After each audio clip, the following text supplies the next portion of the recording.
Well, in fact, as a great politician, he was also a great economist as well. And that is what, in fact, a lot of people paying their respects and remembering his contributions are also saying. And in fact, making a taking a note of the emphasis on the behavior and the decency in which he had led the government, in the demeanor in which he, in fact, always used to be in, and the behavior that most of the people are now recalling.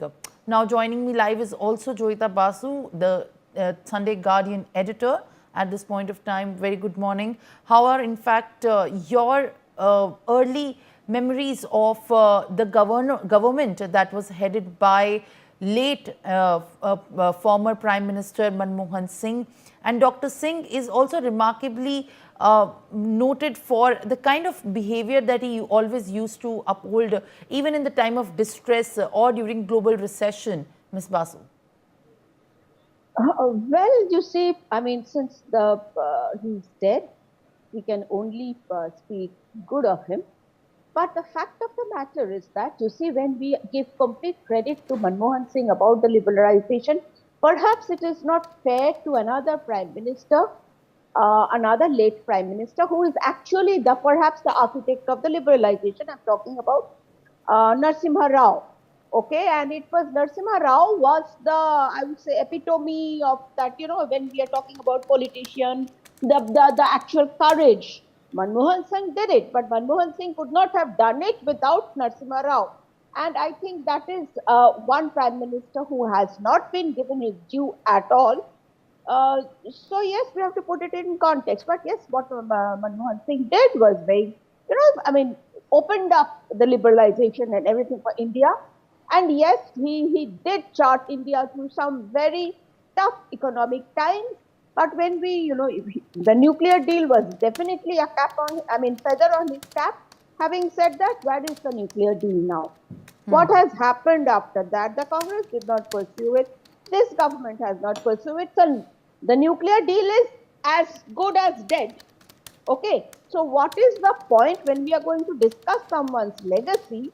What is the point of talking about it if there is nothing left of it? Okay. And the thing is, you see, and that is one area I think successive both governments, his own government and the current government also, they should have all picked it up, but nothing, zero, nothing has happened in that area. Okay. So we have to, and the other problem, I'm telling you, okay, fine.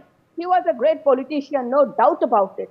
But many of us, since you asked about my personal thoughts and feelings, many of us had a serious problem about what Priya talked about. The government was being run by Sonia Gandhi and the NSU. So why have a Prime Minister?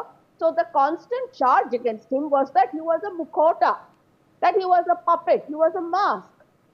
Staying in power for 10 years, yes, it shows that the man was a great politician. He knew the people who should be, kept happy.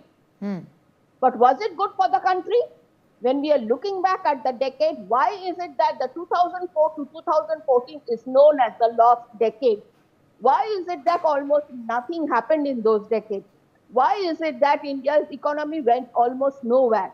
He's a great man. I'm certain he was a great man. Yes, even if I give him full credit for liberalization without bringing Narasimha Rao in, I would say he could have been a proper Prime Minister instead of being run by a family.